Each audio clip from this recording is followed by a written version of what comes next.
The Grand Council chamber fell silent as Ambassador Zethkar's words echoed through the crystalline dome.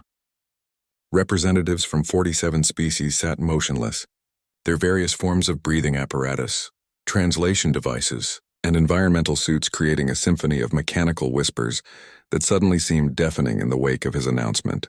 "The Void Stalkers have breached the Kepler defense grid," the Altarian repeated, his silver skin rippling with bioluminescent patterns of distress. 17 colonies gone, not destroyed, consumed.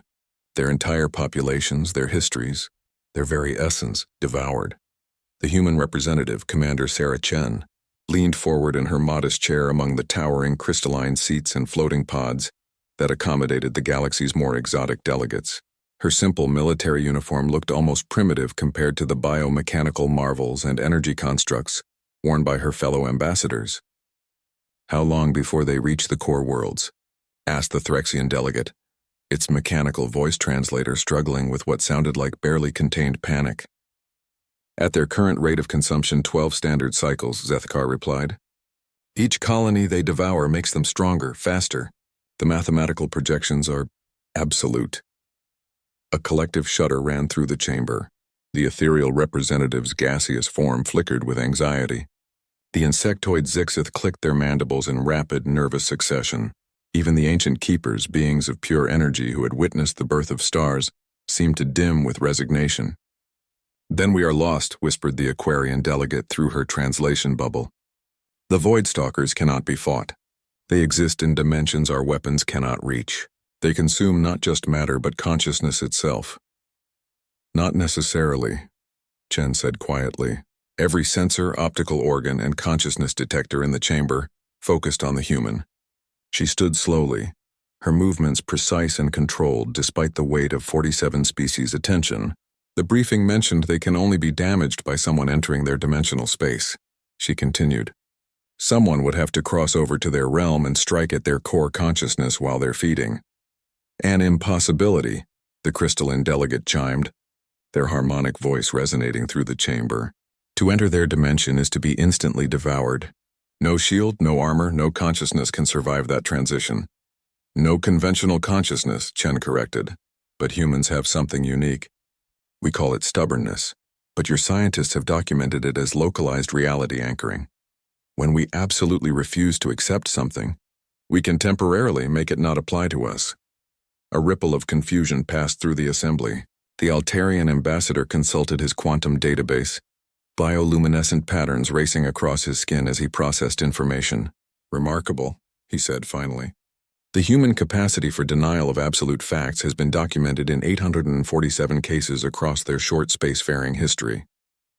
Humans surviving in vacuum longer than physically possible, maintaining consciousness through telepathic attacks that should liquefy their minds, continuing to function with injuries that should be instantly fatal. We prefer to call it determination," Chen said with a slight smile.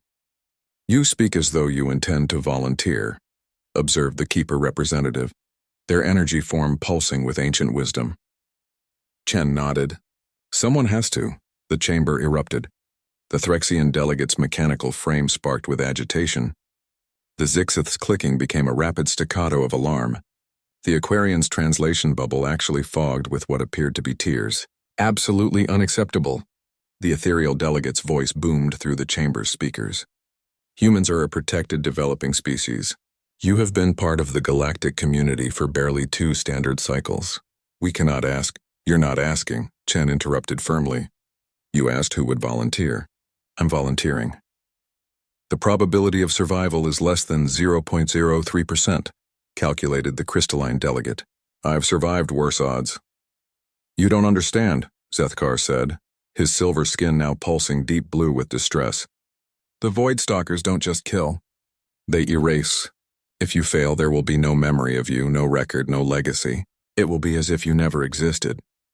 Chen was quiet for a moment considering this. Around her, the greatest minds in the galaxy waited for her response. "Will the colonies be saved?" she asked finally. If someone could reach their core consciousness and disrupt it, theoretically, yes. The consumed populations would be released. Billions of lives. Yes. Then it's simple math. Chen straightened her uniform and looked around the chamber at faces, energy forms and mechanical constructs that had become precious to her in the short time humans had been part of this incredible galactic family. One for billions. Any species with a brain bigger than a pebble can do that math. But why you? Asked the young Aquarian delegate, her voice thick with emotion that transcended species barriers. Why must it be you? Chen smiled. And in that expression was something that had driven humanity from caves to the stars. Because someone has to. And because when humans say no to something, we mean it. I'm going to walk into that dimension, and I'm going to refuse to be erased. I'm going to be too stubborn to die and too angry to disappear. And I'm going to tear their consciousness apart with my bare hands if I have to. The silence that followed was different from before. Where there had been despair, now there was something else. Hope, perhaps, or maybe just awe at the particular brand of insanity that had carried humanity from a single world to the stars. The human volunteers, Zethkar announced formally, though his voice carried notes of both admiration and sorrow. The council recognizes the volunteer. As Chen left the chamber to prepare for a mission from which she could not return, 46 species sat in contemplation of what they had just witnessed. Later, xenopsychologists would write extensive papers about the human capacity for self-sacrifice. Philosophers would debate the logic of trading certainty for hope. But in that moment, they simply watched a human walk alone toward impossible odds, carrying the weight of the galaxy's future on her shoulders, and somehow making it look easy. The last thing the council heard before the chamber doors sealed was Chen's voice, humming an old human song about rising up and carrying on. Some things, they realized, were universal after all.